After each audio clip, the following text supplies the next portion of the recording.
ఈ చరిత్ర తెలుసుకుంటే కదా. దేశ విభజన జరిగింది, మీరు ఎంతమందికి తెలుసు దేశ విభజన కష్టాలు?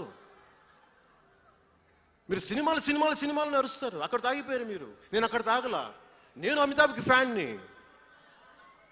నేను చిరంజీవి గారికి ఫ్యాన్ని, కానీ దేశానికి అంతకంటే పెద్ద ఫ్యాన్ నేను. అంటే మీరు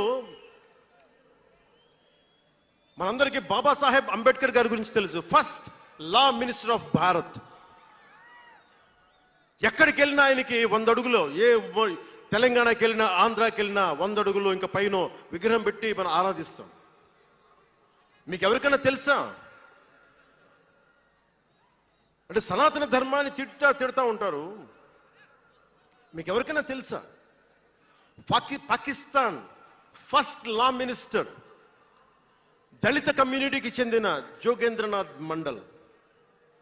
ఆయన పేరు ఎప్పుడైనా విన్నారా? ఎంతమంది వినుంటారు? ఆయన ఏ పరిస్థితిలో చచ్చిపోయారో తెలుసా? ఆయన నేను భారతదేశాన్ని నమ్మను, పాకిస్తాన్ని నమ్ముతాను అంటే, అంబేద్కర్ గారితో సహా చాలా మంది వద్దని చెప్పినా కానీ ఆయన పాకిస్తాన్కి వెళ్ళిపోయి దాన్ని బంగ్లాదేశ్లో చాలా హిందూ జిల్లాలు కలిపేసి, ఆయన దళిత కులాల నుంచి వచ్చిన వ్యక్తి, అందరూ ఆయన మాటలు నమ్మి ఆయన సమాజం హిందువులందరూ ఉండిపోతే, దేశ విభజన తర్వాత జరిగిన గొడవల్లో దాదాపు ఆయన కుటుంబంలో బంధువులందరినీ ఊచకోతకోసి చంపేశారు.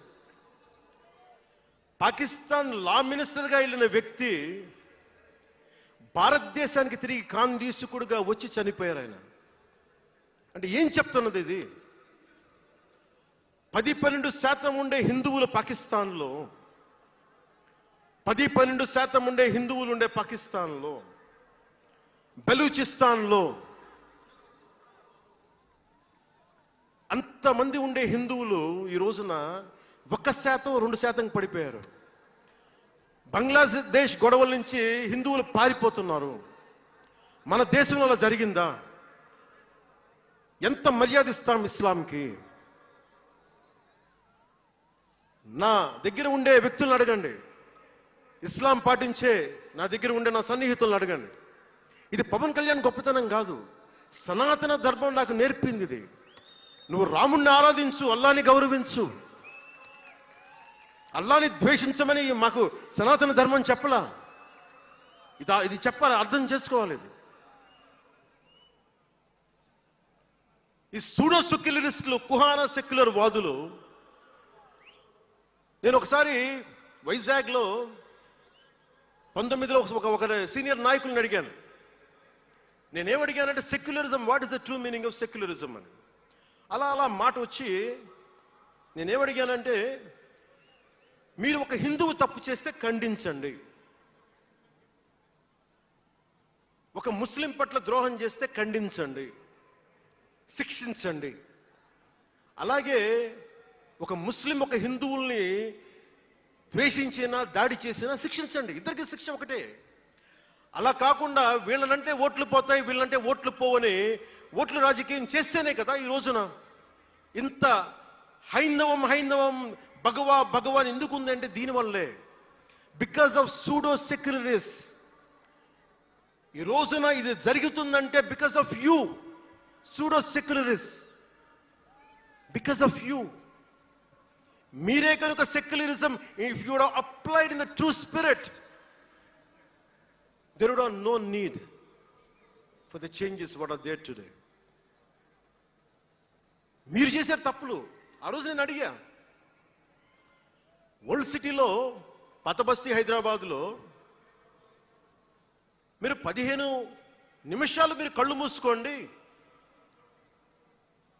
పోలీసుల్ని, మేము హిందువులకి ఏంటో చూపిస్తామంటే, నువ్వు ఎవరిని ఉద్దేశించి మాట్లాడుతున్నావు? హిందూ అంటే దాంట్లో పవన్ కళ్యాణ్ కూడా ఉన్నాడు. పొద్దున్న లేస్తే నేను హనీఫు, అబ్దుల్, మొత్తం రహీం వాళ్ళతోనే ఉంటాను నేను. కానీ నేను వాళ్ళతో ఉన్నాను కదా అని చెప్పి నాకు బాధ రాదని మీరు అనుకోకండి, తప్పది. ఓ గలత్ హై భయ్యా, తప్పది. వస్తుంది బాధ. నేను ఎవరిని నిందించట్లా. తిరుపతి కల్తీ లడ్డు చేస్తే నేను ముస్లింలను నిందించలా, క్రిస్టియన్లను నిందించలా. నేను నిందించింది దోషుల్ని పట్టుకోమని. చివరికి ఏం తేలారు? వాళ్ళందరూ హిందువులే కదా. నేను మాట్లాడుతుంది ఇది. This is secularism. If there is true secularism అని నాయకులందరికీ చెప్తున్నాను, మీ అందరికీ చెప్తున్నాను. True secularism should be applied in the true spirit, not for damn convenient vote bank politics. Don't do it. Janasena is not for it. ఒక తప్పుని తప్పుగానే చెప్తాం. అంటే నేను ఎందుకు చెప్తున్నాను మీకు మాట అంటే, నారాజు గాకురమ్మ అన్నయ్య నజీరు అన్నయ్య ముద్దుల కన్నయ్య, మన రోజు మనకుంది.